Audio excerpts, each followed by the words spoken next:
racing at Ray Top 454 Chevelle,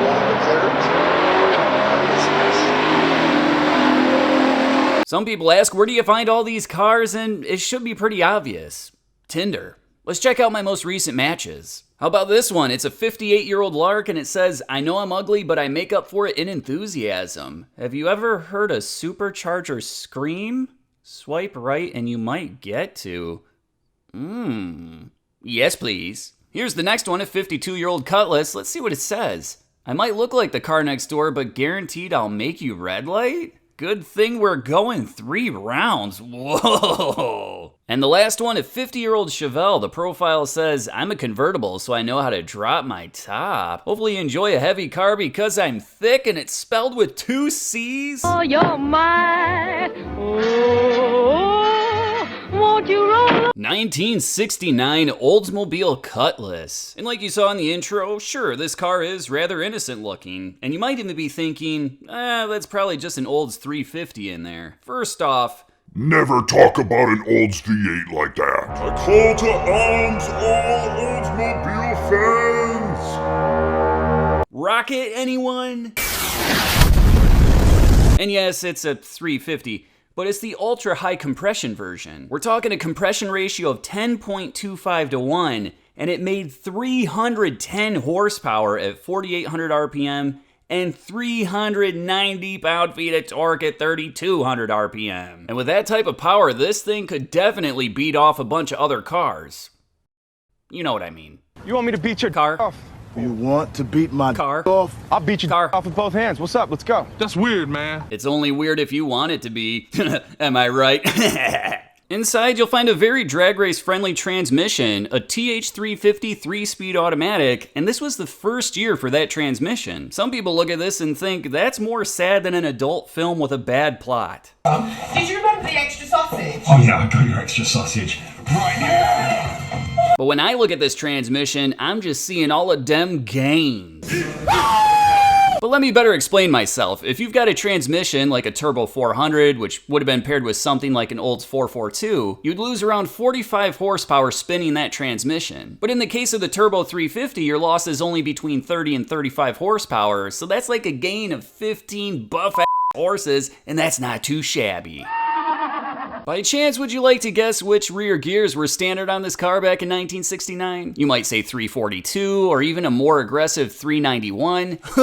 No, idiot. It was 276 gears. Luckily, this one's been swapped and it now has a set of 373 rear gears. Since this is a Cutlass with an Olds 350, the curb weight really isn't that bad. Only 3,474 pounds. And like I said, this car is a rocket. You guys know what I'm talking about. Commencing countdown, engines on, check ignition, and may God's love be with you. This is ground control to Major Tom. You really made the grade. Well, what do we have here? 71 Chevelle. Convertible. Ooh. Wait a minute. 454. Hey, stop! Why? I just don't get it. I always catch you fuckers watching this sick shit. This is sickening. All right, I mean, I was just trying to make a joke. I won't do it anymore, I guess. Psych. As you may have picked up from the introduction, this is a 1971 Chevrolet Chevelle Super Sport 454. And this 454 is of the LS5 variety, meaning a compression ratio of 8.5 to 1. But it still made 365 horsepower at 4,800 RPM. And hold on to your underwear. Check your panties. 465 pound-feet of torque at 3,200 RPM.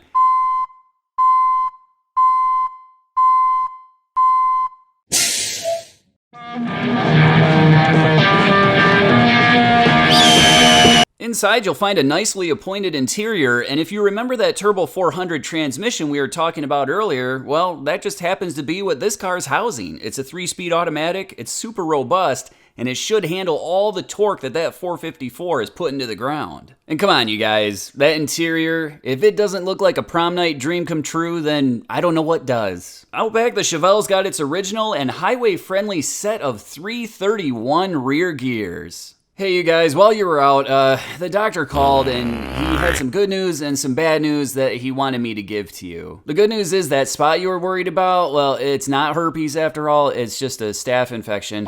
The bad news is the curb weight of this car. It's 3,843 pounds, and that gives a 400-pound advantage to the Cutlass. CarCraft magazine tested one of these bad boys back in 1971. It was equipped with an automatic transmission and 410 rear gears, and it ran the quarter mile in 14 seconds at 100 miles per hour. At the time of filming, the temperature was 70 degrees, humidity 20%, elevation 754 feet, and the barometric pressure was 29.35 inches. Let's check out that first round.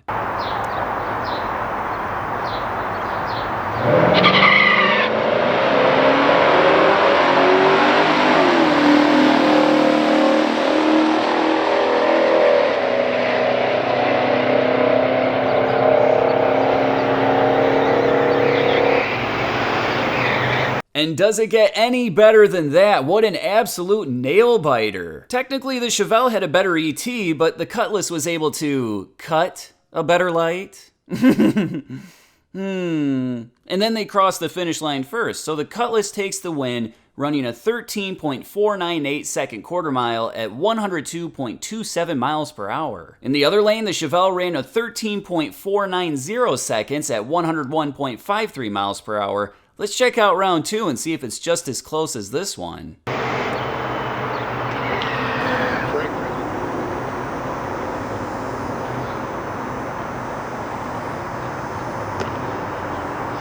Valerie T. Cleason at rag top 454 Chevelle, long McLaren.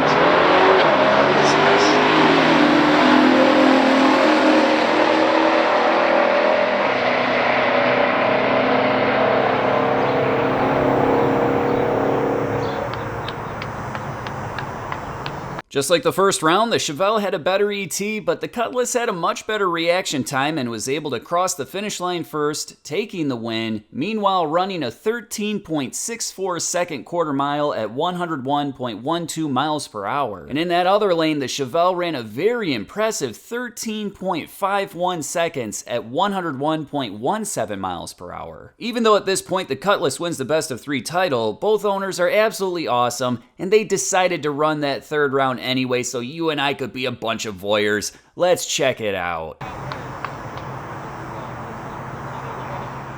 Against the Chevelle ragtop, Valerie T. Cleason.